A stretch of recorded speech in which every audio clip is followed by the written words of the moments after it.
Chris, very controlled, very professional, and in the end that's made it very comfortable. Yeah, we could have ended up getting 6 or 7, but we got 2.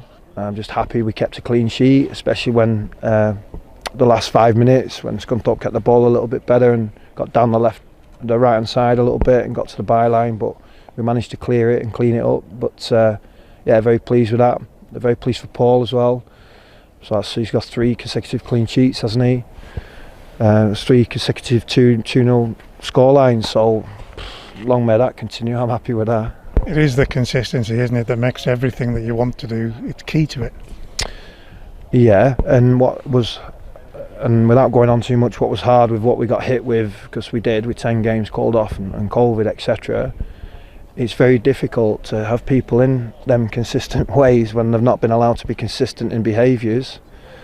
It takes time to get back to that point, which then makes my job really hard, how to try and pick a team to affect winning games, to get more consistent within it. And when the lads are more like themselves, it's far easier to manage our group of players because they're so honest and they're so committed to what they're trying to achieve.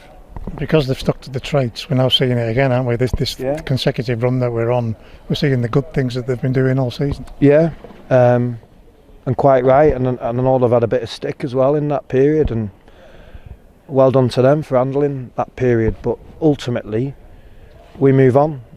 Game's gone. We won 2-0. Key to this one tonight, there's as powerful a spell, 15 minutes at the start of that second half, that I can remember us seeing. Didn't panic that we weren't scoring, didn't panic that good chances were going begging, kept going and got the 2 goals. Yeah, I agree. I don't know how he's not scored. Aaron does everything I tell lads to do when they're in clear on goal, to head it down. Don't head it up, head it down, and he heads it down that well, it hits the floor and bounces over the goal line from 3 yards. Rod, couple of great headers. Rod, one near back post, and one, I don't know how the goalkeeper saved it. It was magnificent, that save. But yeah, we had Joe Riley had 2 shots blocked, and obviously John got his goal. So like, I'm really pleased for John and the lads for keeping going. It was relentless, wasn't it? You just felt that it was coming. Yeah, but sometimes it doesn't. So like, you gotta. That's football. We've played. Well, I don't think we have won a game we've not played well in, actually. But I'm really pleased that we're managing to, again, probably hit the physical stats that I've talked about in the last couple of weeks. We're back there, so hopefully we can keep concentrated, keep focused, embrace it. You know, that's what we've got to do, not fear it, and enjoy what might be. I think John would agree with this statement. He's not the finished article, but 15 goals for a midfielder. Wow. Oh no, he's not, but who is? You can always improve. I want Louis to understand the game better, and he's excellent for us. Very technical and tactical aware of opponents is Luis Alexandra, but he can still improve. Rod can still improve. Paul can still improve. Communication and distribution, we can still improve. And that's what I want the boys to do. So John's one of all of the lads. I want to, you know, including staff. I want my sports scientists to get better. I want people to get better because it helps us have more.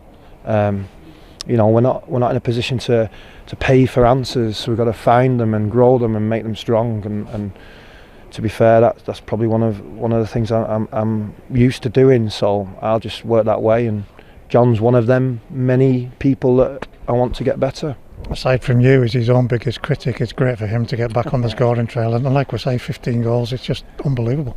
I don't think I am his biggest critic, because I think early doors a lot of people didn't want him to play. I remember pre-Barra original game, I read things too and listen to outside media too. Big debate, John Mellish, why people left Carlisle in the summer. What we're doing with John, he's never been a centre midfield player. We've got to try and trust away and support it. And if I'm a supporter, I obviously want to see great technical things. But if somebody's going into tackles, heading everything, running more than anybody, because he does, and giving his all, and scores us goals, there's not a lot to critique about that other than getting better at certain details. But yeah, I think he's great, John. Always supported him. Quality of the set pieces tonight from Cal, and they were right on the money. They were. and he'll probably be a bit disappointed his assists column's not gone up, because we should have scored from them. The pass as well, I've got to mention that for Mellish's second one. That was outside of the boot. Again, superb. Well, yeah, well, to be fair, I didn't quite see that. It would be good to look at that back. But I do know that John scored with his right foot too, so great goal. This home record, we're still sat at the top of the pile in terms of our home performances. What is it about Brunton Park, Chris? Well, that's why I wanted a bit of help really a couple of weeks ago, to just offset negativity, because people can easily get swayed from what they listen to and read. There was a great article, D3, D4 did it, I don't know what it is, this site, because Brandon, my boy, sees everything, and he showed it me. Dad, he said, look at this, Dad, they've got it just how it is, and it was great to see. But I think what we've got to do is make sure we don't get up too much and don't get down too much, and just carry on. That's all we can do, and we've got a big game on Saturday to look forward to. Joe Riley got a bit of a stamp on his boot, it looked like. Yeah, he just went into a 50-50 tackle. He went for the ball. He got it a little bit wrong and clashed the bottom of somebody's foot. So I'm hoping it's a knock rather than a twist, because if it's a twist, you're generally then struggling with a general knock. Obviously, I took him off. You know, scoreline was good, and we've got good lads to come on. So it was probably the right thing to do to make sure he's right for Saturday. But I don't know yet.